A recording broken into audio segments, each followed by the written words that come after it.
နေဝင်ရည်တရောချိန်ကာလရဲ့မတ်ညိုညိုကောင်းကင်အောက်မှာတောလန်ခကြီးကပိုးပြီးတော့အေးစစ်လို့လာပါတယ်။ပဲခူးရိုးမရဲ့အစွန်ပြားတောင်ကျတနေရာမှာတည်ရှိတယ်။အဲ့ဒီတောလန်ကလေးဟာခီးသွားလာတို့လွန်ရှာပပြီးလမ်းပြီးဝဲရမှာတော့တတန်းရင်တစ်ပင်ကြီးတွေကလက်မတင်တန်းအုပ်ဆိုင်နေတာပါ။မဟုတ်ကြကာလမို့လေလူထဲမှာမြေကြီးနဲ့အစိုးနဲ့သူ့ရဲ့ပုံနှံတွေကရောထွေးနေပြီးရင်းငယ်တန်တွေတောင်တိတ်ဆိတ်လို့နေပါတယ်။အဲ့ဒီတောလန်းလေးအတိုင်းတပားတဲ့တင်ငိမ်စွာကြွလန်းလာတဲ့သူကတော့သာနာပြုရန်တပားဖြစ်တဲ့ဥဒ္ဓမသေနပဲဖြစ်ပါတယ်။ဦးစင်းဟာတရားဓမ္မနဲ့တမာတိအားကောင်းသူပြီးပတ်ဝန်းကျင်ရဲ့ခြောက်ခြားပွဲရအခြေအနေတွေကိုဂရုမထပဲရှစ်ဆက်ကြွလာပြီးမဲ့ဒီနေ့ညနေခင်းမှာတော့ထူးဆန်းတဲ့ငွေတက်တွေကိုစတင်ခန်းစားနေရပါတယ်။လမ်းဘေးကကြီးကန်းတွေကလည်းပုံမှန်ထက်ပိုပြီးအကြီးတန်းစွာအော်ဟဲ့နေကြသလိုလေပြင်းတစ်ချက်အဝိတ်မှာလည်းလူသေးကောင်ပုံနှံ့လိုမျိုးညှော်နှံကြီးကဦးစင်းရဲ့နှာခေါင်းထဲကိုဆူးရှာသုံးဝင်လာခဲ့ပါတယ်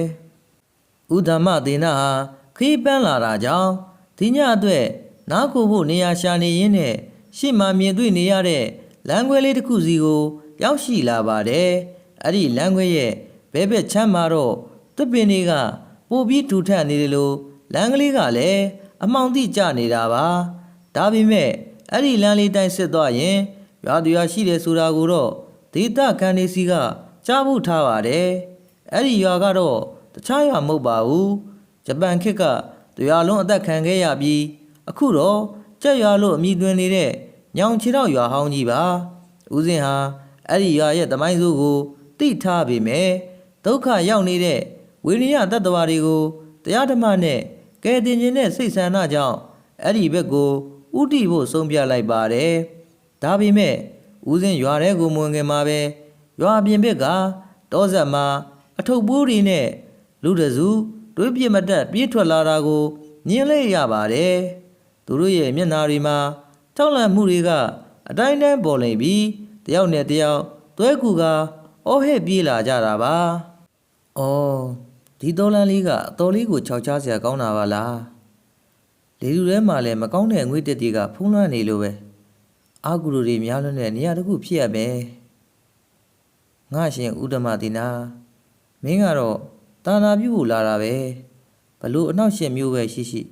မေတ္တာတရားနဲ့ပဲရင်ဆိုင်ရမှာပေါ့ဒါနဲ့ဟိုရှိမှပြေးလာနေကြတာဘလူတွေပါလေ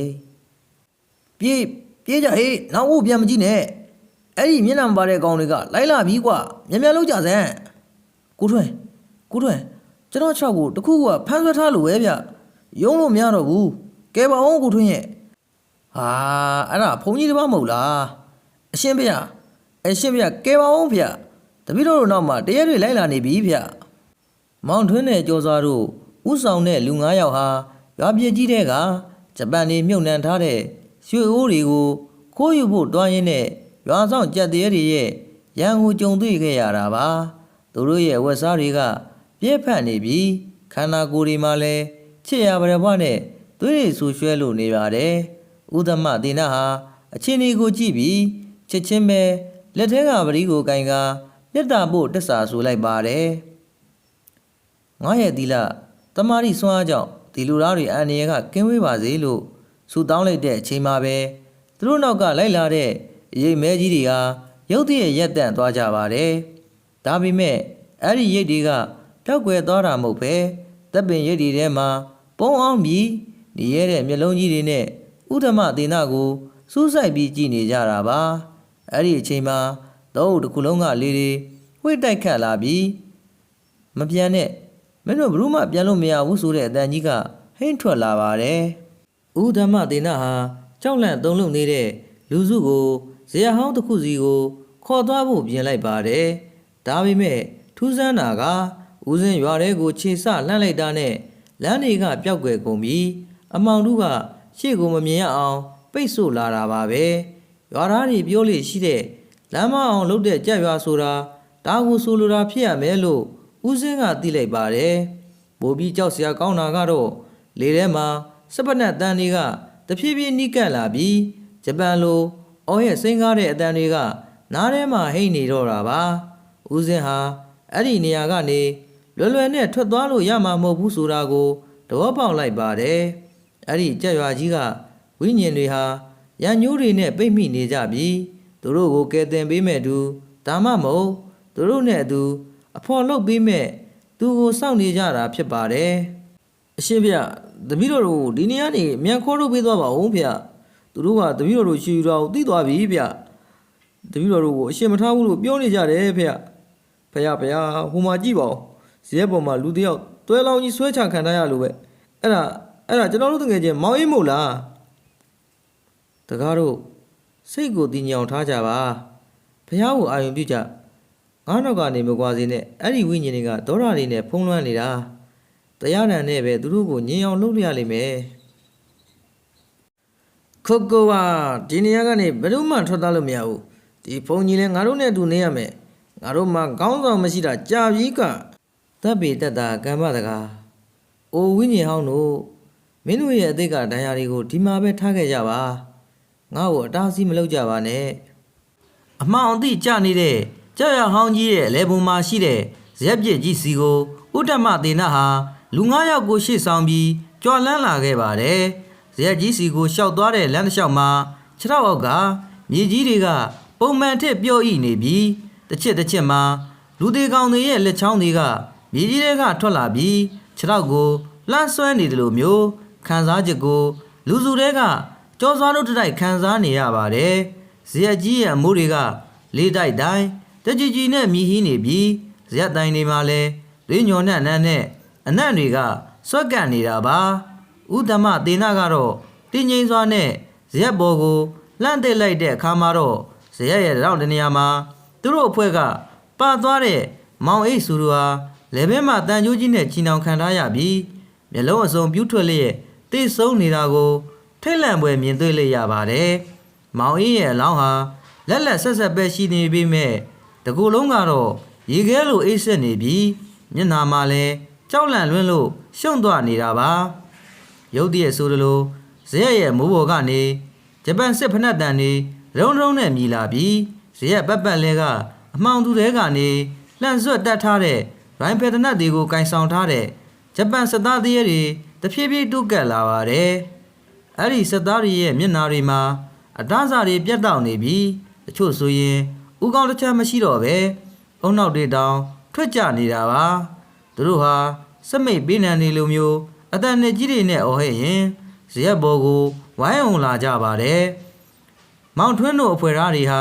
ကြောက်လန့်တကြားနဲ့ဥဒ္ဓမသင်္သားရဲ့သင်္ကန်းစာကိုဆွဲကင်ထားကြပြီးအသက်ရှူဖို့တောင်မိနေကြပုံပါပဲဥဒ္ဓမသင်္သားဟာတင်းငိမ့်စွာနဲ့ပဲပလင်နေရာမှာထိုင်လိုက်ပြီးလက်ထဲကပရိကိုကြက်ပေါအောင်စုပ်ကင်ကဣတိပိသောဂုံတော်ကိုအတန်ကျဲနဲ့စတင်ရွတ်ဆိုလိုက်ပါတယ်ဂုံတော်တန်ထွက်လာတာနဲ့အမျှဇရက်ကြီးတစ်ခုလုံးသုံးခါသွားပြီးဂျပန်စစ်သားတွေဟာရှစ်ဆက်မတိုးနိုင်ပဲနောက်ကိုလွတ်ဆွင့်သွားကြတာကိုမြင်တွေ့ရပါတယ်ဖျားဟိုမှာမောင်ရီးသိနေပြီသူ့လည်းပဲမှာတန်ကြိုးကြီးနဲ့ဗျကျွန်တော်တို့လည်းဒီကနေလွတ်မှာမဟုတ်တော့ဘူးအရှင်ဖျားတပည့်တော်တို့ကဲပါဦးဖျားအမလေးဗျာဟိုမှာကြည့်ဦးဂျပန်စစ်သားတွေဇက်မော်တက်လာနေပြီဗျသူတို့လက်ထဲမှာလန်ဆွတ်တွေကအယောင်တွေတောက်နေတော့မယ်ကျွန်တော်တို့ကိုထိုးတတ်တော့မယ်ထင်တယ်တကားတို့အကြောက်တရားကိုဖယ်လိုက်ကြပါမောင်ကြီးအတွက်လည်းစိတ်မကောင်းဖြစ်ပါနဲ့တော့သူကတော့သူ့ကံနဲ့သူသွားရှာပါပြီအခုအားလုံးဘုရားကိုပဲအောင်ပြုကြငါရဲ့ဂုံတော်ရွတ်တန်ကိုစိတ်ထဲကနေလိုက်ဆိုကြမန်တေဒီဖုန်းကြီးရဲ့အတန်ကငါတို့နားစီတွေကိုပေါက်တွက်နေပြီမင်းတို့အားလုံးကိုဒီရွာထဲမှာဇရိရမယ်ငါတို့ကဒီမြေကိုစောင့်နေတဲ့သူတွေပဲအရှင်ဖျားသူတို့ကပိုးပြီးနိကလာပြီဖျားတရားရန်ကိုမုန်းနေကြတာတင်နေတပည့်တော်တို့ဘာလို့ရမလဲဖျားဥဒ္ဓမသေနဟာဂုံတော်တွေကိုအရှင်ုံမြင့်ပြီးရွတ်ဆိုနေစဉ်မှာပဲဇက်ရဲ့လဲကောင်မှာမြေကြီးတွေပွင့်ထွက်လာပြီးကြီးမားတဲ့ကြက်သေးကြီးတစ်ကောင်ထွက်ပေါ်လာပါတယ်အဲ့ဒီကြက်သေးကြီးဟာဂျပန်ဖက်ဖို့ချုပ်ဝတ်စုံကိုဝတ်ဆင်ထားပြီးသူ့ရဲ့တကူလုံးကတော့မီးလောင်ထားလိုမျိုးမဲတူးနေတာပါသူ့ရဲ့လက်ထဲမှာတော့သွေးတွေဆူရွှဲနေတဲ့စာမူရန်တရှည်ကြီးတစ်လက်ကိုကင်ထပြီးဥထမသေနရှိကိုရောက်လာပါတယ်အဲ့ဒီစစ်ဗိုလ်ချုပ်ဝိညာဉ်ဟာတရားရန်ကိုကြားရတဲ့အခါမှာပိုပြီးထိုးတာထွက်လာပြီးသူ့ရဲ့တရှည်ကြီးနဲ့ဦးစင်းရဲ့ရှေ့ကကြမ်းမြင်ကိုပြင်းထန်စွာခုတ်ချလိုက်ပါတယ် ကျမ်းမြင်နေအကဲ့သွားပြီးမဲ့ဥဒ္ဓမသေနစီကိုတော့အန်ရမရောက်နိုင်ပါဘူးဦးစင်းရဲ့ခန္ဓာကိုယ်ပတ်ပတ်လဲမှာတော့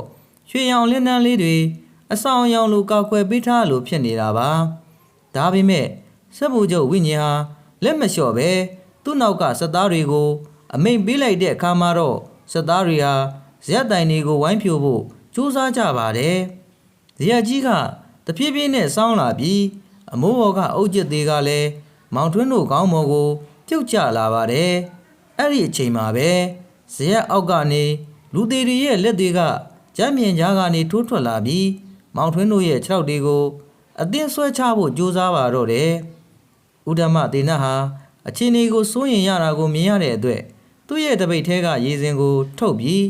ပတ်ဝန်းကျင်ကိုပက်ဖြန်းလိုက်ပါတယ်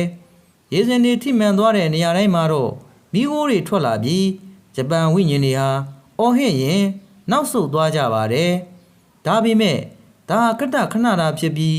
သူတို့ဟာပိုပြီးကြောက်မွေဖွယ်ကောင်းတဲ့နီလန်းတွေနဲ့ပြန်လည်တိုက်ခိုက်ဖို့ပြင်ဆင်နေကြတာပါကိမဆာဖုန်ကြီးမင်းရဲ့ရေစင်တွေကငါတို့ခဏပဲတားနိုင်လိမ့်မယ်ငါရဲ့စက်သားတွေကဒီရွာမှာတောင်းတဲ့ချီပြီးရှိတာမင်းတို့အားလုံးကိုငါတို့ရဲ့ကျင်းနေပြည့်ထားဝရထားသွားမယ်ကွငါအရှင်တို့မင်းတို့ကရန်ညူးတွေနဲ့ပိတ်မိနေတာပဲဒီရွာကနေဘာလို့မထွက်သွားနိုင်ကြတာလဲမင်းတို့ရဲ့အမိနိုင်ငံကိုပြန်ကျင်တဲ့စိတ်တွေမရှိတော့ရတော့ဘူးလားငါတို့မှပြန်စရာနိုင်ငံမရှိတော့ဘူးငါတို့သိခဲ့တာလဲဒီမှာပဲမြုပ်ထားတာလဲဒီမှာပဲဒီရွှေတွေကိုလာခိုးတဲ့သူအကုန်လုံးကိုငါတို့နဲ့သူသိရမယ်ကိုထွန်းကျွန်တော်အောက်ကဆွဲနေပြီဗျကဲပါဦးအမလေးကျွန်တော်ချောက်ကိုတခုကကိုက်နေပြီတကားတို့ညင်နေကြအခုငါပြည့်အင်းခွက်ကိုရေးပါမယ်အဲ့ဒီဝိုင်းထဲကနေဘယ်သူမှမထွက်ကြနဲ့ဘာမြင်ဘာကြမျက်စိမိတ်ထားကြလေပြင်းတွေကဇေဟောင်းကြီးကိုတစ်ချက်အားနဲ့ဝေရမ်းတိုက်ခတ်နေပြီးအမိုးဘော်ကအုတ်ကျွက်ပြားတွေကမြေပြင်ပေါ်ကိုတုံးနဲ့ပြုတ်ကျနေပါတယ်ဥဒ္ဓမသေနတ်ဟာဒီငြိမ်အေးချမ်းတဲ့မျက်နှာသားနဲ့သူ့ရဲ့လက်ထဲမှာပါတဲ့ကန်းငေါ်ညွန့်ကလေးကိုအသုံးပြုပြီးဇေယျကျမ်းပြင်ပေါ်မှာပရိတ်အင်းခွက်တစ်ခုကိုဂါတော်တွေရွတ်ဆိုရင်စတင်ရေးဆွဲလိုက်ပါတယ်အင်းခွက်ကိုရေးဆွဲလိုက်တဲ့နေရာတိုင်းမှာရွှေအောင်ဖြော့လင်းတန်းလေးတွေကကျမ်းပြင်ပေါ်မှာထင်ကြံရစ်ခဲ့ပြီးမောင်ထွင်းတဲ့ကြော်စာတို့အဖွဲသားတွေကိုအလယ်မှာထားကအကအကွယ်ပေးလိုက်တာပါအပြင်မှာတော့ဂျပန်စစ်သားတရေတွေဟာအင်းခွက်ရဲ့အရှင်ကြောင့်အနာကိုမကတ်ရဲပဲဇေယျပတ်လဲမှာဟိဟောက်ရင်လှက်ပတ်နေကြပါတယ်သူတို့ရဲ့မျက်နှာပစ်ကြီးတွေကအမှောင်ထဲမှာပို့ပြီးတော့ကြောက်စရာကောင်းနေပြီးတချို့ဆိုရင်လှန်ဆွက်တွေကိုကျမ်းမြေမှာတောက်တောင်မြည်အောင်ရိုက်ရင်ဦးစင်းကိုချင်းချောက်နေကြတာပါအဲ့ဒီအချိန်မှာပဲဇေယျရဲ့မြောက်ဖက်တောင်တောအုပ်ထဲကနေအမျိုးသမီးတစ်ယောက်ရဲ့ဆူရှတဲ့အော်ရဲ့တန်ကြီးထွက်ပေါ်လာပါတယ်အဲ့ဒီအတန်ကလူရန်နဲ့မတူပဲနားစီကိုဖောက်ထွက်မတက်နာကျင်စရာကောင်းလာပါတယ်ခဏအကြာမှာတော့အဝတ်စားတွေဘရဝနဲ့စပင်ဖားလျားချထားတဲ့အမျိုးသမီးဝိညာဉ်တွေအုပ်စုလိုက်ဇရက်စီကိုတရွေ့တက်လာကြပါတယ်သူတို့ဟာဂျပန်ခေတ်ကအသက်ခံခဲ့ရတဲ့ရွာသူရွာသားတွေရဲ့ဝိညာဉ်တွေဖြစ်ပြီးသူတို့ရဲ့ရင်ဘတ်တွေမှာတော့ဂျပန်လန်ဆွတ်တွေနဲ့အထိုးခံထားရတဲ့ဒဏ်ရာဟောင်းတွေစီကသွေးစိမ်းရှင်တွေထွက်နေတော့မှာပဲသူတို့ကဥဒ္ဓမသေနကိုကြည့်ပြီးကျမတို့ကိုဘာလို့မကယ်တာလဲရှင်လဲသိရမယ်ဆိုပြီးငိုတန်ရောရေတန်တွေရောထွေးနေတဲ့အတန်ကြီးတွေနဲ့အင်းခွက်ကိုဖြိုပစ်ဖို့ကြိုးစားလာကြပါတယ်အင်းကရဲ့အစွမ်းနာကိုသူတို့ရဲ့ပုတ်ပွားနေတဲ့လက်တွေနဲ့ထိတွေ့လိုက်တိုင်းမှာမိဘတွေထွက်လာပြီးသူတို့ရဲ့လက်ချောင်းတွေကလည်းလောင်ကျွမ်းသားတာကိုမြင်တွေ့ရပါတယ်အရှင်ဖေကြည့်ပါဦးဖေဟိုမှာမိမတရေတွေအများကြီးပဲသူတို့ကအင်းခွက်ကိုဖြိုနေကြပြီဖေကျွန်တော်တို့နောက်ဆုံးစရာနေရာလည်းမရှိတော့ဘူးဖေအာကိုထွန်းအဲ့ဒီမျိုးသမီးကြီးရဲ့မျက်နှာကကျွန်တော်မိနဲ့သူနေလိုပဲဗျသူကကျွန်တော်ကိုလန့်ခုန်နေတယ်ကျွန်တော်သွားကြည့်မှဖြစ်မယ်တကားကြောစွာသတိထားစမ်းအဲ့ဒါမင်းမဟုတ်ဘူးကွာသူတို့ကမင်းရဲ့စိတ်အာရုံကိုဖျက်ဆီးပြီးအင်းခွက်တက်ကထွက်လာအောင်လုပ်နေတာမျက်စိမိတ်ထားဘာမှမကြည့်နဲ့လို့ငါမိန့်ထားတယ်မဟုတ်လားမင်းတို့အလုံးလူလိမ်တွေပဲငါတို့ကိုအသေးခံခိုင်းပြီးမင်းတို့ကတော့လွတ်အောင်ပြေးကြမလို့လားဒီဖုန်းကြီးလဲငါတို့နဲ့အတူဒီရွာထဲမှာပဲရိုးထုတ်ရမယ်မတေအားလုံးညင်နေကြဒီဘုံကြီးကတော်တော်စွန့်တက်တာပဲဒါပေမဲ့မင်းရဲ့တရားတန်ကြီးက ငါတို့ရဲ့ရန်ညိုးကိုမပြိုပြက်နိုင်ပါဘူးငါတို့ကတွင်းနဲ့ရေးခဲ့တဲ့တမိုင်းကိုတွင်းနဲ့ပဲဆုံးတက်ရဥဒ္ဓမဒေနာဟာဝိညာဉ်တွေရဲ့ဒေါရအဝန်းကပုံမပြင်းထန်လာတာကိုမြင်တဲ့အတွက်သူတို့ရဲ့အသိကနာကျင်မှုတွေကိုငြိမ်းစေဖို့မေတ္တာကမ္မထံကိုစတင်စီးပြလိုက်ပါတယ်တပ်ပေတတ်တာအဝေရာဟွင်သူဆိုတဲ့တရားရန်ဟာဇေယဟောင်းကြီးအတွင်းမှာဟင်းထွက်သွားပြီးလေထဲမှာပြန့်လွင့်နေတဲ့အပုပ်စော်နဲ့အနံ့တွေကလည်းခဏချင်းမှပျောက်ကွယ်သွားပါတယ်ဒါပေမဲ့ဂျပန်စစ်ဗိုလ်ချုပ်ကတော့အရှုံးမပေးသေးပဲသူ့ရဲ့စာမူတိုင်းသားကိုမြောက်လိုက်ပြီးရဲတိုင်မာကြီးကိုအားနဲ့ခုတ်ချလိုက်ပါတယ်ရဲကြီးကတစ်ဖက်ကိုစောင်းသွားပြီးမောင်ထွန်းတို့အဖွဲ့သားတွေဟာလိမ့်ဆင်းသွားမလို့ဖြစ်သွားကြပါတယ်အဲ့ဒီအချိန်မှာပဲဇက်အောက်ကနေမြေကြီးတွေပွန့်ထွက်လာပြီးဂျပန်စစ်သားတွေရဲ့ရိုးစုတွေကကြမ်းပြင်ကြားတွေကနေတက်လာကမောင်ထွန်းတို့ရဲ့အဝတ်စားတွေကိုအတင်းဆွဲဖြဲပါတော့တယ်ဥဒ္ဓမဒေနာဟာအချင်းတွေကပိုပြီးဆိုးရွားလာတာကိုသိလိုက်ပါတယ်ဒီဝိညာဉ်တွေဟာရိုးရိုးမေတ္တာပို့ယုံနဲ့မကျွတ်လွတ်နိုင်ပဲသူတို့မှာအကြီးအကျယ်ဆွမ်းလန်းနေတဲ့အရာတစ်ခုခုရှိနေရမယ်လို့တွေးလိုက်ပါတယ်အဲ့ဒီအချိန်မှာပဲမောင်ထွန်းရဲ့အိတ်ထဲကနေရွှေလင်္ကာပြားလေးတစ်ပြားလွတ်ကျသွားတာကိုဦးစင်းမြင်လိုက်ရပါတယ်အဲ့ဒီရွှေလင်္ကာပြားဟာဂျပန်ခေတ်ကတစိမ့်ပါတဲ့သင်္ကာပြားဖြစ်ပြီးအဲ့ဒါကိုမြင်လိုက်ရတဲ့အခါဂျပန်ဝိညာဉ်တွေဟာပို့ပြီးတော့တောင်းကျမ်းလာကြတာပါဝိညာဉ်တွေဟာအဲ့ဒီရှည်တွေကိုကာကွယ်ဖို့အတွက်အမိန့်ပေးခံထားရတဲ့အဆောက်အအုံတွေဖြစ်နေတာကိုဦးစင်းသဘောပေါက်လိုက်ပါတယ်ဦးစင်းဟာမောင်ထွန်းကိုကြည့်ပြီးတကားမင်းတို့ဒီရွာကနေဘာတွေယူခဲ့ကြတာလဲလို့ပြင်းထန်စွာမေးလိုက်ပါတယ်တကားမောင်ထွန်းငါ့ကိုအမှန်တမ်းပြောစမ်းမင်းတို့အိတ်ထဲမှာဘာတွေပါလဲဒီဝိညာဉ်တွေကဒီလောက်တောင်းကျမ်းနေတာမင်းတို့ယူလာတဲ့အရာတွေကြောင့်ပဲအရှင်ဖေတပည့်တော်တို့ရွာပြပြကဖျားပြတဲ့ကရွှေအိုးလေးတို့သူ့ယူခဲ့မိပါတယ်ဖေအဲ့ဒါကြောင့်သူတို့လိုက်လာကြတာထင်တယ်ဖေကိုထွန်းအဲ့ဒီရွှေကိုပြန်ပေးလိုက်ပါတော့ဗျာကျွန်တော်အသက်ရှင်မှုကပိုရေးကြည့်တယ်ဗျခူမကြီးသူတို့တွေကျွန်တော်စီကိုခေါင်းတော့မယ်နစ်ပွန့်ဒါငါတို့ရဲ့ဘေးမင်းမြတ်ရဲ့ရွှေရနာတွေပဲဒါကိုထိတဲ့သူမှန်တယ်ဗျကောင်းပြတ်တက်ရမယ်ဖုန်းကြီးမင်းလည်းသူတို့ကိုကောက်ကွယ်ပေးနေငါမညာဘူးအိုးတကားကြီးလောဘကနေဘေးဒုက္ခတွေဖြစ်လာတာပဲတခါမောင်ထွန်းအဲ့ဒီရွှေတွေကိုချစ်ချင်းထုတ်လိုက်စမ်းဒါတွေကလူတွေရဲ့ပိုင်ဆိုင်မှုတွေမင်းတို့ယူလို့မရဘူး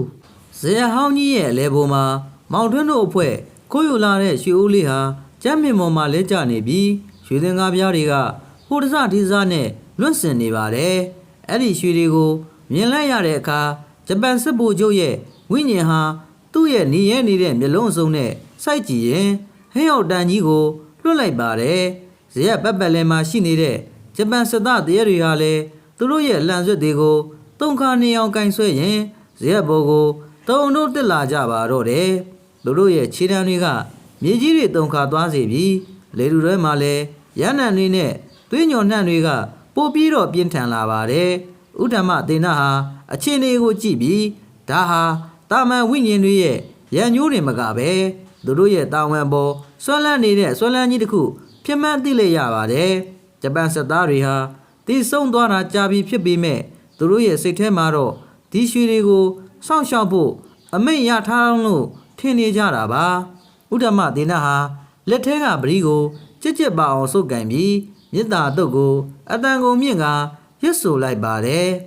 အဲ့ဒီအချိန်မှာပဲဇေယျရဲ့မိုးပေါ်ကနေဂျပန်စစ်သားတယောက်ရဲ့အလောင်းပုတ်ကြီးပြုတ်ကျလာပြီးမောင်ထွန်းရဲ့ပကုံးကိုသွေးစိမ်းရှင်ရှင်တွေနဲ့ဖိချလိုက်ပါတယ်မောင်ထွန်းဟာကြောင်လန့်နဲ့အော်ဟစ်ပြီးရုန်းကန်ရသလိုကျော်စောင်းကလည်းဇက်တိုင်ကိုဖထားရင်းတုံရင်နေပါတယ်ဂျပန်စစ်ဗိုလ်ချုပ်ကသူ့ရဲ့စာမူတိုင်းဓာတ်ကိုမြှောက်ပြီးဥဒ္ဓမသေနရဲ့ခေါင်းတက်တက်ကိုခုတ်ချဖို့မြင်လိုက်ပါတယ်ဒါပေမဲ့ဦးစင်းရဲ့ခန္ဓာကိုယ်ပတ်လည်မှာရှိတဲ့တိလရှင်ဝါတွေကြောင့်ဒါတော့ဟာလေထဲမှာတင်ရက်တန့်သွားပြီးရှေ့ဆက်မတိုးနိုင်ဖြစ်နေပါတော့တယ်စစ်ဗိုလ်ချုပ်ဟာအန်ကျရင်းနဲ့ဘာလို့ငါတို့ကိုတားနေရလဲဒါငါတို့ပိုင်တဲ့ຢာတွေဆိုပြီးမြန်မာလိုဝဲတက်တဲ့အတန်ကြီးနဲ့အော်ဟဲ့မေးမြန်းလာပါတယ်ဖုန်းကြီးဖင်စန်းငါရဲ့စစ်သားတွေကဒီလူတွေကိုတက်ရမယ်သူတို့ကတကိုးတွေငါတို့အေးကလေးမင်းမြတ်ရဲ့ရနာတွေကိုခိုးတဲ့သူတွေငါတို့ခွင့်မလွတ်နိုင်ဘူးအိုးတကားကြီးမင်းတို့ရဲ့အေးကလေးမင်းလည်းမရှိတော့ဘူးကွစပွဲကြီးလည်းပြီးသွားတာကြာပြီ မင်းတို့ဘာလို့ဒီဆွဲလန်းတွေကိုမဆွလွတ်နိုင်ကြသေးတာလဲဒီရှီတွေကမင်းတို့ကိုငရဲကနေမကယ်နိုင်တော့ဘူးတကားကြီးရဲ့မဟုတ်ဘူးငါတို့ရဲ့တာဝန်ကမပြီးသေးဘူးဒီရွှေတွေကိုငါတို့ပြန်ယူရမယ်ရွာလူရွာသားတွေကိုငါတို့တတ်ခဲ့တာလေဒီရွှေတွေကြောက်မယ်ဘလို့မှဒီလိုဝက်ချစ်ကိုမသိစေရဘူးအရှင်ဖေကဲပါအောင်ဖေဒီလောင်းကြီးကကျွန်တော်ကိုညှစ်ထားပြီအသက်ရှူလို့မရတော့ဘူးဖေတပည့်တော့မှားပါပြီဖေဒီရွှေတွေကိုမယူတော့ပါဘူးဖေတကားမောင်ထွန်းစိတ်ကိုအေးအေးထားစမ်းမေတ္တာပို့စမ်းတကားကြီးစက်ဖို့ချုပ်မင်းတို့တတ်ခဲ့တဲ့ရွာလူရွာသားတွေရဲ့ဝိညာဉ်တွေကကောမင်းတို့ကိုခွန့်လွတ်မဲ့တင်လားကြည်စမ်းဟိုမှာသူတို့လာနေကြပြီ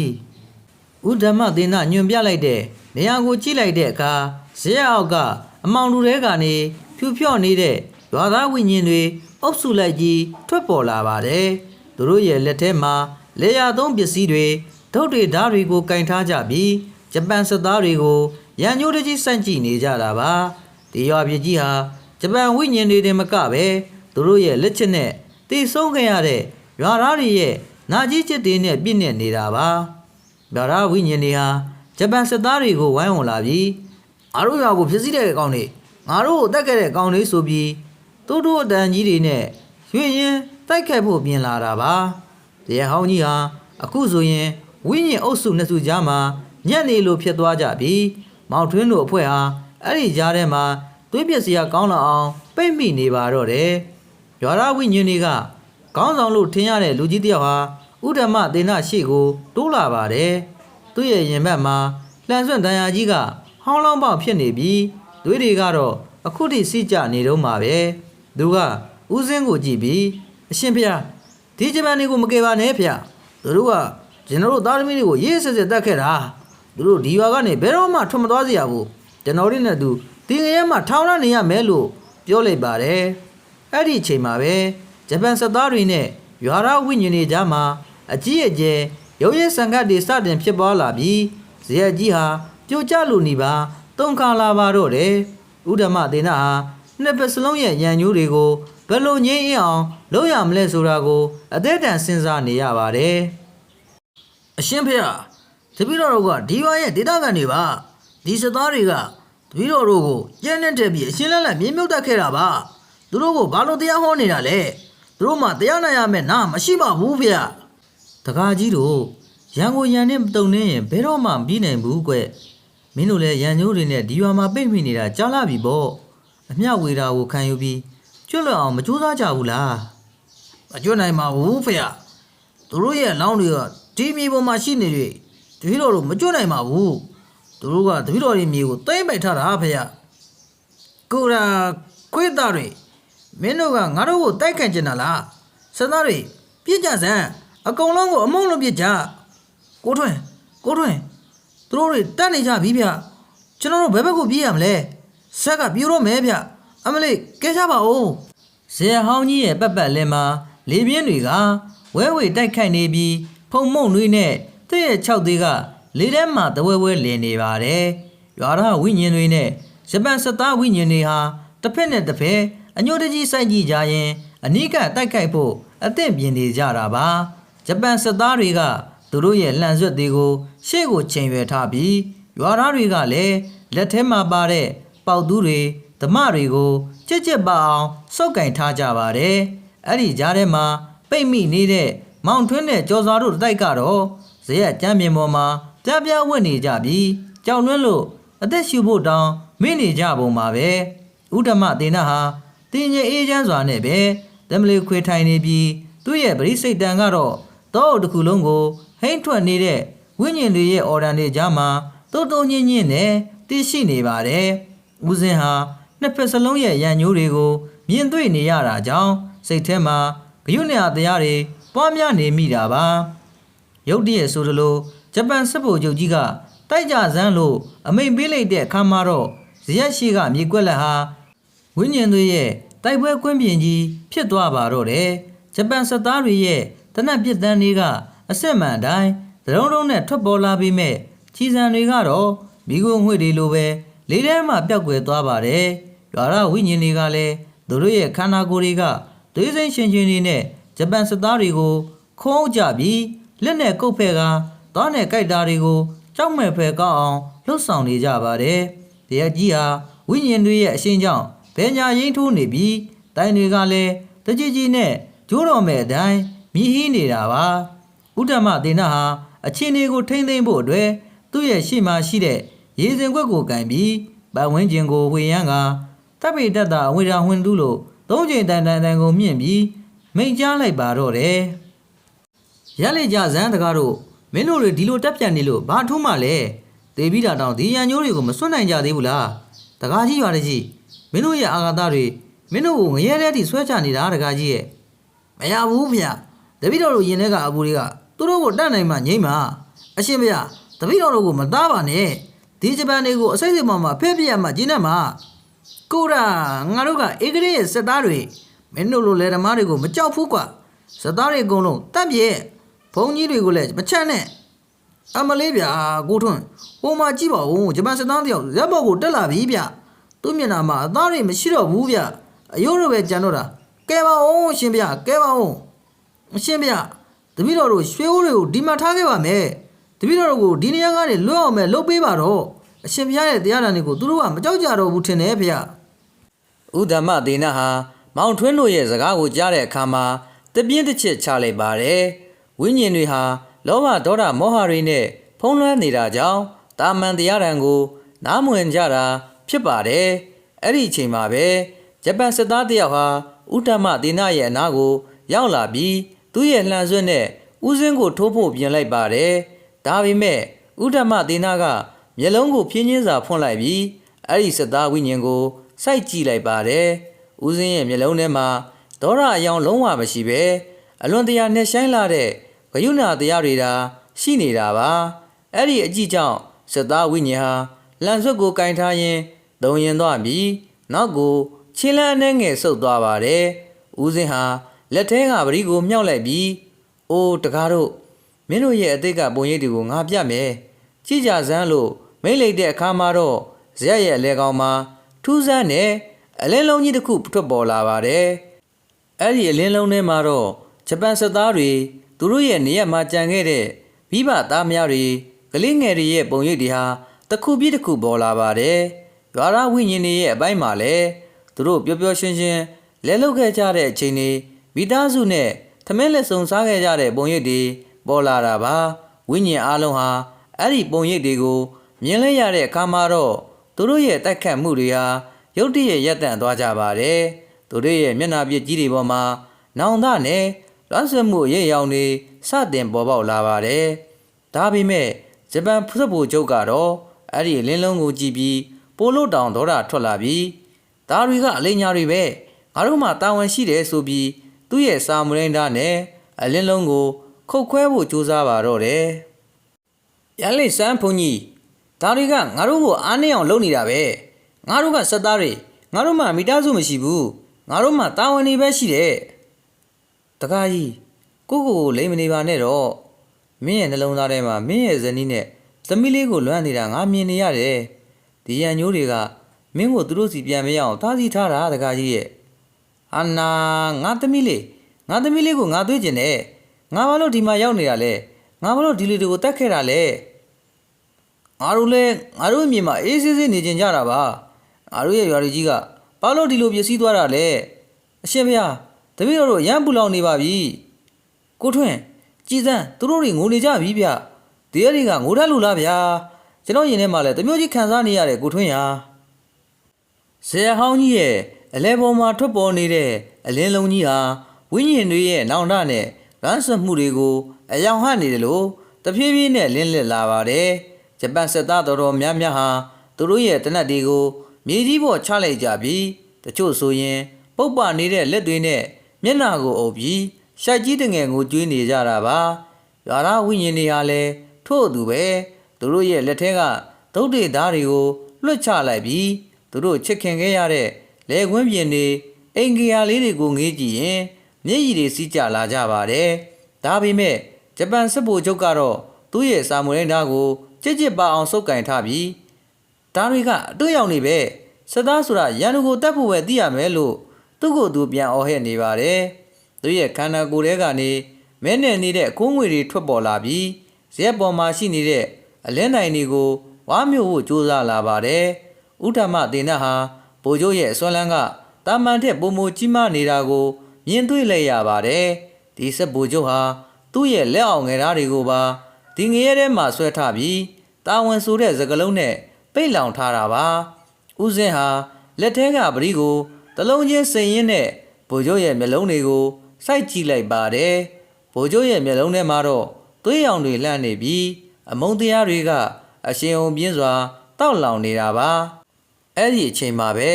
ဇရက်ရဲ့ကြမ်းမြေအောက်ကနေတန်ကြီးတက်နေတဲ့လက်ထိတ်တွေတန်ကြိုးတွေထွက်ပေါ်လာပြီးမောင်ထွန်းတို့အဖွဲ့ကိုရစ်ပတ်ဖို့ကြိုးစားပါတယ်ဗိုလ်ချုပ်က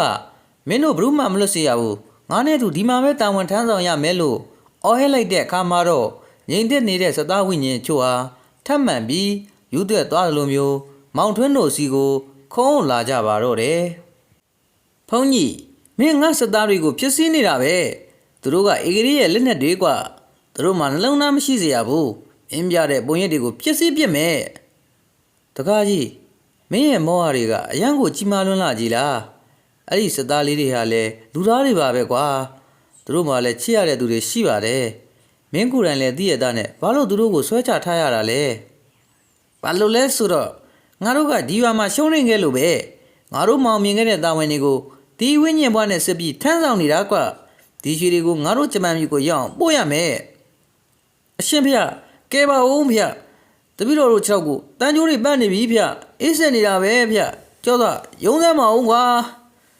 ကိုထွန်းရကျွန်တော်တို့မယုံနိုင်တော့ဘူးဟိုမကြီးဂျပန်စသားတွေကကျွန်တော်တို့ကိုစားတော့မှတိုင်ကြည့်နေကြပြီဖေအရှင်ဖေတပည့်တော်တို့ကိုစွန့်မသွားပါနဲ့အောင်ဖေဥဒ္ဓမသေနဟာမောင်ထွန်းတို့ကိုကာကွယ်ဖို့အတွက်သူ့ရဲ့သင်္ကန်းစာကိုဖျက်လိုက်ပြီး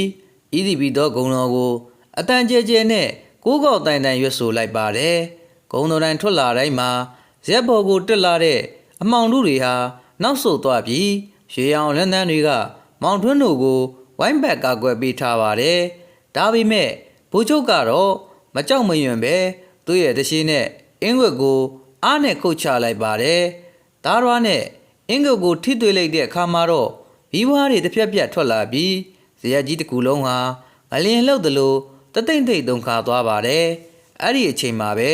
ဇရက်ရဲ့အမိုးဘော်ကနေဂျပန်စလုံးတွေရေးထားတဲ့အလံဟောင်းကြီးတစ်ခုပြုတ်ကျလာပြီးဥဒ္ဓမသေနရဲ့ခေါင်းမော်ကိုလွှမ်းခြုံဖို့ကြိုးစားလာပါတယ်အဲ့ဒီအလံဟာတာမန်အလံမဟုတ်ပဲတိတ်ဆုံးသွားတဲ့စက်သားတွေရဲ့နာကြီးချက်တွေစုဝေးနေတဲ့အဆောင်ရောင်တစ်ခုဖြစ်နေတာပါဥဒ္ဓမသေနဟာအလံအောက်မှာပိတ်မိမလို့ဖြစ်သွားပေမဲ့စိတ်ကိုအာယုံတစ်ခုထဲမှာထပြီးနေဆာဝါဒသင်္ခါရဆိုတဲ့သင်္ခါရတရားကိုနှလုံးသွင်းလိုက်ပါတယ်ချက်ချင်းဆိုလိုပဲအဲ့ဒီအလံဟောင်းကြီးဟာမီးလောင်ကျွမ်းသွားပြီးပြာအဖြစ်မြေပေါ်ကိုကျွေကျသွားပါတယ်ဗိုလ်ချုပ်ဟာအံ့အားသင့်သွားပြီးနောက်ကိုလွတ်ဆင်သွားပါတယ်အဲ့ဒီအချိန်မှာပဲရွာရဝိညာဉ်တွေဟာ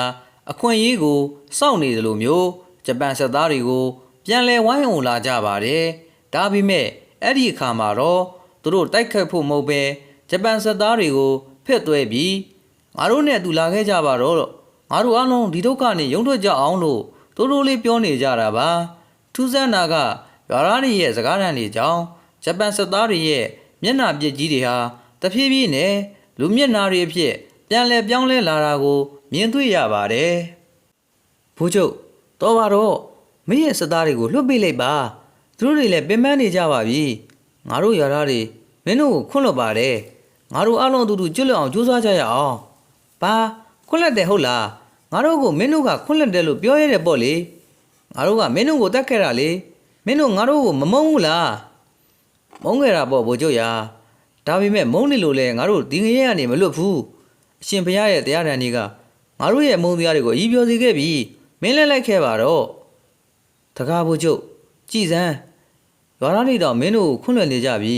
မင်းဘာလို့မာမနာတွေကိုစုပ်ကန်ထားနေတော့မှလဲမင်းရဲ့စစ်သားတွေကိုငဲ့ညာစမ်းပါဦးကိုထွန်းကြည်စမ်းပါဦးဗျာစစ်သားတွေရဲ့ရုပ်တွေကပြောင်းသွားပြီဗျသူတို့ကတရားတွေနဲ့မတူတော့ပဲတနာစရာကောင်းတဲ့လူတွေလိုဖြစ်ကုန်ကြပြီဗျဇေယျဟောင်းကြီးပေါ်မှာထူးဆန်းတဲ့ငြိမ်တဲ့ချင်းတစ်ခုခဏရဆုံမှုသွားပါတယ်ရွာရဝိညာဉ်တွေရဲ့ခွန့်လက်တဲ့ဆိုတဲ့စကားတန်ကဂျပန်စစ်သားတွေရဲ့ရင်ထဲကိုထိုးဖောက်သွားသလိုပါပဲဒါပေမဲ့ ဂျပန်စစ်ဗိုလ်ချုပ်ကတော့အဲ့ဒီစကားကိုကြားရတဲ့အခါမှာတော့သူ့ရဲ့ဂုဏ်တိတ်ခါနဲ့မာနကြောင့်ပို့ပြီးတော့ယူသက်သွားပုံရပါတယ်ဗိုလ်ချုပ်ရဲ့ခန္ဓာကိုယ်ထဲကနေမဲနဲ့နေတဲ့မိခိုးငွေတွေအစမတန်ထွက်ပေါ်လာပြီးဇရက်တိုင်တွေကိုပိုက်ခွေလိုက်တာကြောင့်တိုင်တွေဟာမီးလောင်သွားလိုမျိုးမဲသူသွားပါတော့တယ်ဗိုလ်ချုပ်ကငါတို့ကအရှုံးသမားတွေမဟုတ်ဘူးငါတို့ကအနိုင်ရသူတွေဖြစ်သိရမယ်လို့အော်ဟဲ့ရင်သူ့ရဲ့စာမူရိုင်းသားကိုမြေကြီးထဲစိုက်ချလိုက်ပါတယ်အဲ့ဒီအချိန်မှာပဲဇရက်အောက်ကမြေကြီးတွေဟာအက်ကွဲ့သွားပြီးအဲ့ဒီအကြောင်းတွေကနေ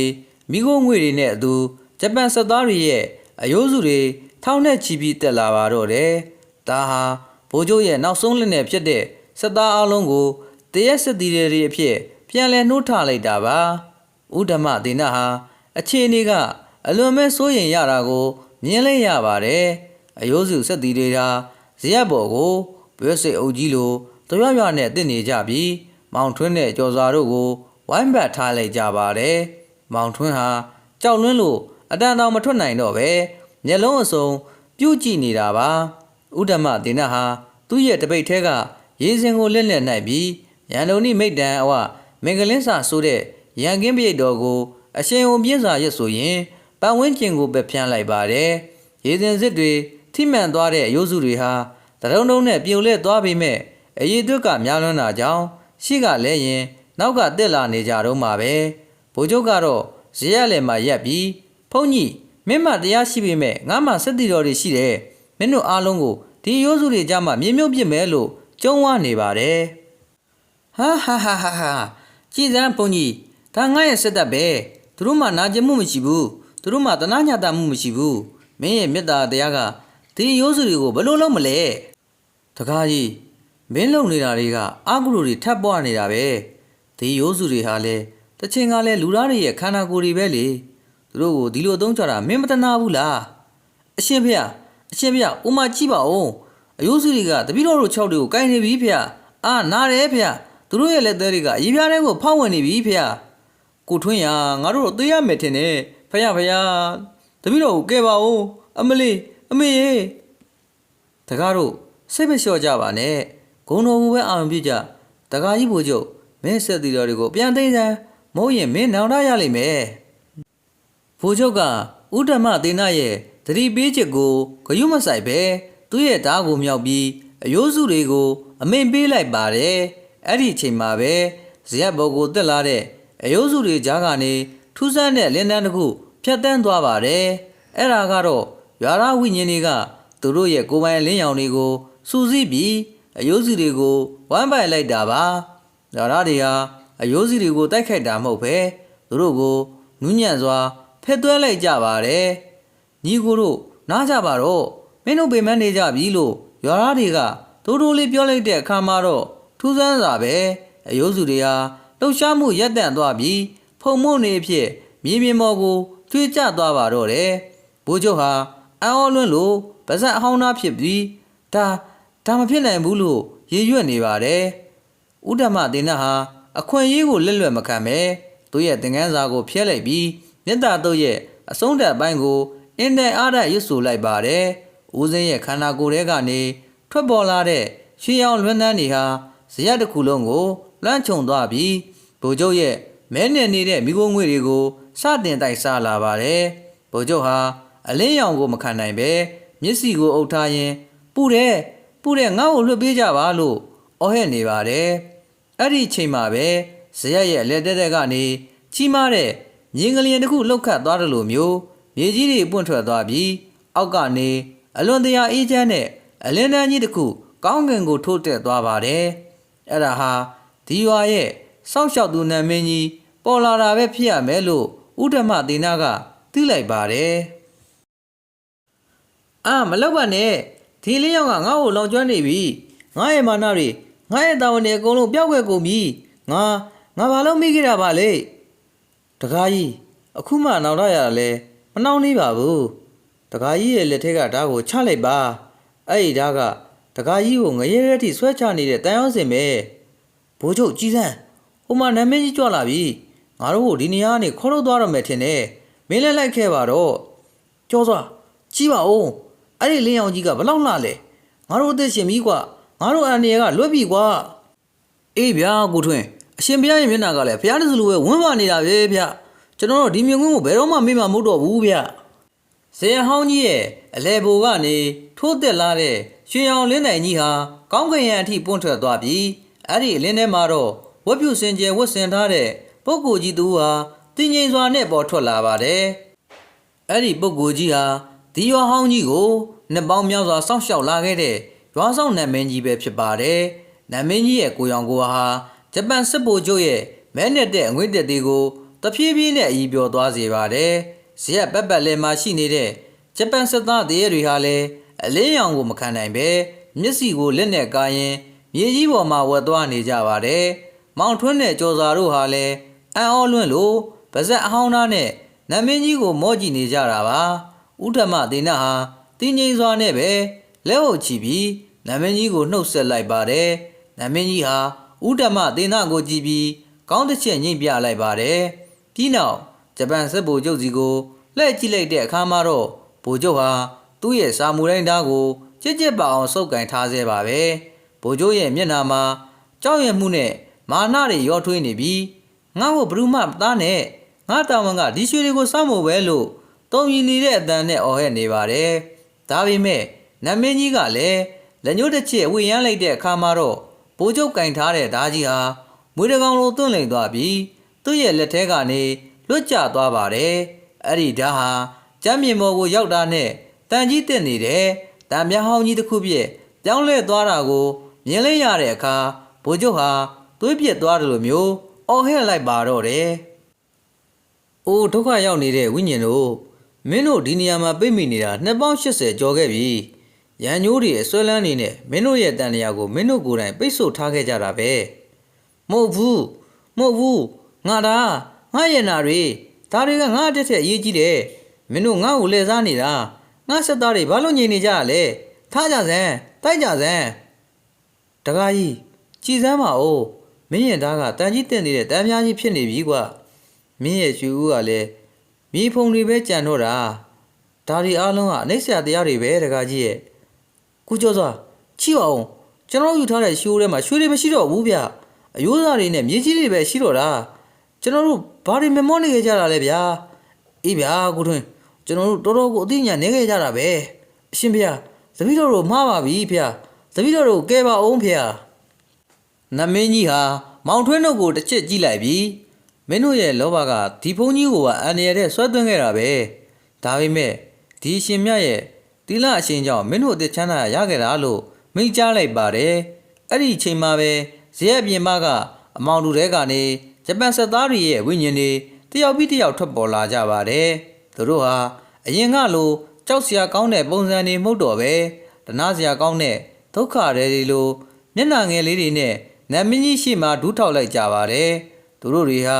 စစ်ဗိုလ်ချုပ်ရဲ့အမဲအောက်မှာမလွန်ဆန်နိုင်တဲ့ဒီရွာပြက်ကြီးထဲမှာပိတ်မိနေကြတာပဲဖြစ်ပါတယ်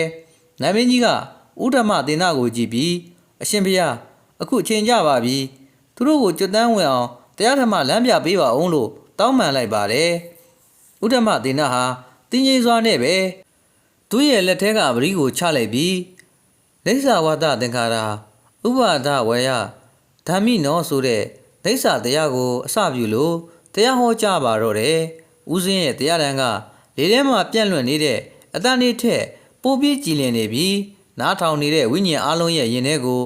ရဲမှုတွေစီးဝင်သွားစေပါတယ်ဂျပန်စစ်ဗိုလ်ချုပ်ဟာတရားတန်ကိုကြားတဲ့အခါမှာတော့ပထမတော့ရုန်းကန်နေသေးပေမဲ့တဖြည်းဖြည်းနဲ့သူ့ရဲ့ခန္ဓာကိုယ်ထဲကအမဲအောင်ခူးငွေတွေဟာလွန့်စင်သွားပြီးပုံမှန်လူသားတစ်ယောက်ရဲ့ရုပ်သွင်ကိုပြန်လည်ရရှိလာပါတယ်သူဟာရေကြီးပေါ်မှာဝက်ဆင်းပြီးရှက်ကြီးတငယ်ငိုကြွေးရင်းနဲ့ကျွန်တော်မှားခဲ့ပါတယ်ကျွန်တော်ကိုခွင့်လွှတ်ကြပါလို့မြန်မာလိုရှင်းရှင်းလင်းလင်းအော်ဟဲလိုက်ပါတယ်အရှင်ဖေဟာကျွန်တော်မှားခဲ့ပါတယ်ကျွန်တော်ရဲ့မာနတွေကြောင့်ဒီစစ်သားတွေအားလုံးဒုက္ခရောက်ခဲ့ရတာပါရွာလူရွာသားတွေကိုလည်းကျွန်တော်ရစ်စစ်စစ်တက်ခဲ့မိပါတယ်ကျွန်တော်ငရဲကနေမကယ်ပါတော့နဲ့ဖေဟာတကားကြီးနောင်တရတာဟာကုလိုရဲ့အစပဲမင်းရဲ့အပြစ်တွေကိုဝန်ခံလိုက်တာဟာမင်းကိုဒီအကျဉ်းထောင်ထဲကနေလွှတ်ပေးလိုက်တာနဲ့အတူတူပဲအားလုံးကိုမေတ္တာပို့လိုက်စမ်းတကားကြီးဘိုးချုပ်မင်းရဲ့နောင်တကိုငါတို့လက်ခံပါတယ် ငါတို့အားလုံးဒီရွာမှာတည်ခဲ့ကြတာဟာအသိကကံကြမ္မာတွေကြောင့်ပဲအခုတော့ငါတို့အားလုံးလွတ်လွတ်လပ်လပ်သွားကြရအောင်ကောင်းလေစွာကောင်းလေစွာရန်ညိုးတွေပြေးပြောက်သွားပြီဆိုတော့ဒီရွာကြီးရဲ့အပူတွေလည်းညင်းရတော့မယ်အရှင်ဖေသူတို့ကိုအမျှဝေပေးတော်မူပါဦးဖေ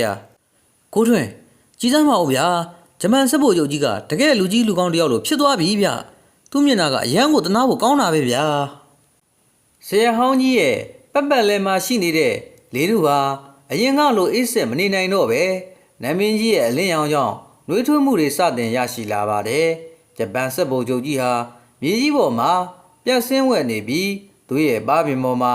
မျက်ရည်တွေစီးကျနေတာကိုအားလုံးကမြင်တွေ့နေရပါတယ်အသိကရက်ဆက်ကြမ်းကြုတ်ခဲ့တဲ့စက်ဖို့ချုပ်တယောက်ရဲ့မာနတွေဟာတရားဓမ္မရဲ့ရှိမှအကြီးပြောကျသွားခဲ့ပါပြီ။ရွာရဝိညာဉ်တွေဟာလည်းသူတို့ရဲ့ကလစားချေခြင်းတဲ့စိတ်တွေကိုလွှတ်ချလိုက်ကြပြီးဂျပန်စစ်သားတွေရဲ့ဘေးမှာဝိုင်းရံကထိုင်လိုက်ကြပါတယ်။အခုဆိုရင်ရန်သူနဲ့မိတ်ဆွေဆိုတာမရှိတော့ပဲဒုက္ခတွေလွတ်မြောက်ချင်နေကြတဲ့ဝိနည်းတတ္တဝါတွေအဖြစ်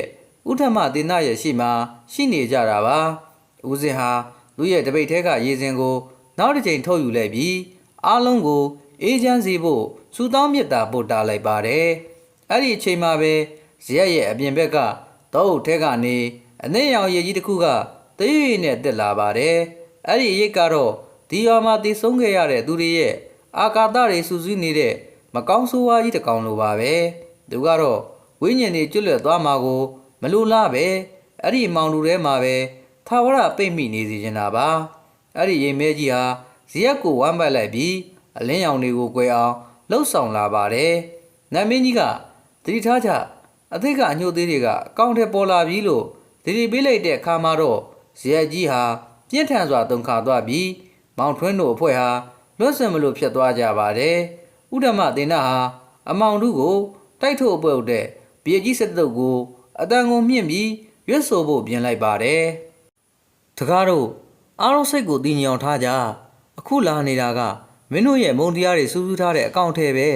ဒါကိုကြော်ဖြတ်နိုင်မှမင်းတို့ကျွတ်လွတ်မယ်ကျွန်တော်ရင်ဆိုင်ပါမယ်အရှင်ဗျာဒါကျွန်တော်ဖန်တီးခဲ့တဲ့မုံတရားတွေပဲကျွန်တော်ရဲ့အစ်စ်နဲ့လဲပြီးဒီမောင်တို့ကိုတားပါမယ်ဘိုးချုပ်မင်းတယောက်တည်းမဟုတ်ဘူးရွာသားတွေနဲ့စသားတွေအားလုံးစိတ်တူကိုယ်တို့မေတ္တာပွားမှဒီမောင်တို့ကဖြစ်စီမှာအရှင်ဗျာအဲ့ဒီရိမ်မဲကြီးကကျွန်တော်တို့ကိုဝါမျိုးတော့မယ်ဖေကြောက်เสียကြီးဗျာကိုကျော်စွာဘုရားစာရွတ်စမ်းပါဦးကျွန်တော်မိကုန်ပြီကိုထွန်းရဗုဒ္ဓတဲ့ကဲစားပြီဗုဒ္ဓတဲ့ကဲစားပြီအရှင်ဖေ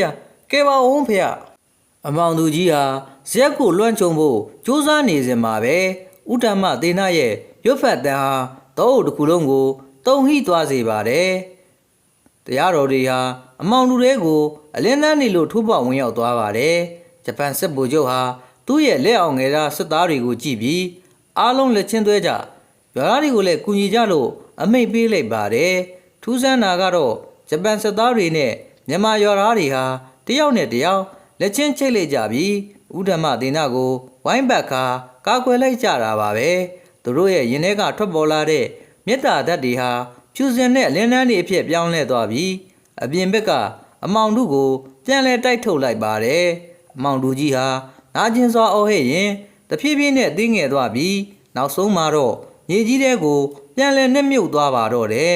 ဇေယဟောင်းကြီးပေါ်မှာတော့ကြည်လင်တဲ့လရောင်ကပြန်လဲထွက်ပေါ်လာပြီးပတ်ဝန်းကျင်မှာရှိတဲ့တစ်ပင်ကြီးတွေကလည်းလေဝိမှာနူးညံ့စွာလှုပ်ခတ်နေပါတယ်ဝိညာဉ်အလုံးရဲ့မျက်နာတွေမှာတော့အလွန်တရာအေးငိမ့်လာတဲ့အပြုံးတွေပေါ်ထွက်လာပါတယ်နတ်မင်းကြီးကအခုတော့ခီးစစ်ရမယ့်အချိန်ရောက်ပါပြီလို့ပြောလိုက်တဲ့အခါမှာတော့ဇရက်အလယ်မှာအလင်းတကားကြီးတစ်ခုပွင့်လာပါတယ်အဲ့ဒီတကားကြီးဟာကောင်းကင်ဘုံကိုသွားတဲ့လမ်းတစ်ခုလိုပါပဲဝိညာဉ်တွေဟာတယောက်ပြီးတယောက်အဲ့ဒီလင်းထဲကိုတိုးဝင်သွားကြပြီးပျောက်ကွယ်သွားကြပါတော့တယ်အရှင်ဖေကျေးဇူးကြီးမားလာပါတယ်ဖေတပည့်တော်တို့ရဲ့အပြစ်တွေကိုဆေးကြောပေးခဲ့လို့ကျေးဇူးတင်ပါတယ်ဖေတပည့်တော်တို့အခုအေးချမ်းစွာနဲ့ထွက်သွားနိုင်ပါပြီဖေသွားကြတော့တကားတို့ကောင်းရာတုကတိလာကြပါစီကွယ်နောက်ဘဝဆက်တိုင်းမှာလဲစပီးတန်တွေကနေကင်းဝေးကြပါစီကွယ်အရှင်ဖေတပည့်တော်တို့ရွာသားတွေအားလုံးလဲအရှင်ဖေကိုကြောခဲ့ပါတယ်ဖေမိကြီးထဲမှာရှိနေတဲ့အပူတွေလည်းအရှင်ဖေကြောင့်ငြိမ်းသွားပါပြီဖေကိုကျော်စွာကြည်စမ်းပါအောင်ဗျာသူတို့တွေပျောက်ကွယ်သွားပြီဗျအလင်းထဲကိုဝင်သွားပြီဗျ ကျွန်တော်တို့လည်းအသက်ရှင်ပြီဗျအေးဗျာကိုထွန်းကျွန်တော်တို့ဒီလောက်ထိကံကောင်းလိမ့်မယ်လို့ထင်မထားခဲ့ဘူးဗျအရှင်ဘုရားရဲ့ကျေးဇူးတော်တွေကတော့အတိုင်းတော်လည်းမှာပဲဗျာ ရွာသားတွေနဲ့ဂျပန်စစ်သားတရားတွေကတော့ကျွတ်လွတ်သွားခဲ့ကြပါပြီဆရာတော်ကြီးရဲ့မေတ္တာနဲ့ကရုဏာတွေကြောင့်အခုလိုကျွတ်လွတ်သွားခဲ့ကြခြင်းဖြစ်ပါတယ်ဆရာတော်ကြီးကတော့ဂရန်ခကြီးကိုဆက်လက်ရှောက်နေရအောင်မှာဖြစ်ပါတယ်အားလုံးပဲမင်္ဂလာပါဗျာကျွန်တော်ရဲ့ဂျပန်ခေတ်ကကြောက်ရွာကြီးဆိုတဲ့ဇလန်းလေးကတော့ဒီနေရာမှာတင်ပြီးဆုံးသွားခဲ့ပြီဖြစ်ပါတယ်နောက်လာမယ့်ပုတ်တင်မှာလဲဘုံဘကောင်းမွန်တဲ့ဇလန်းလေးတွေကိုတင်ဆက်ပေးသွားမှာဖြစ်လို့ကျွန်တော်ရဲ့ညာလန်း Horror Story Channel လေးကို Like and Subscribe လုပ်ခဲ့ဖို့မမေ့ကြနဲ့နော်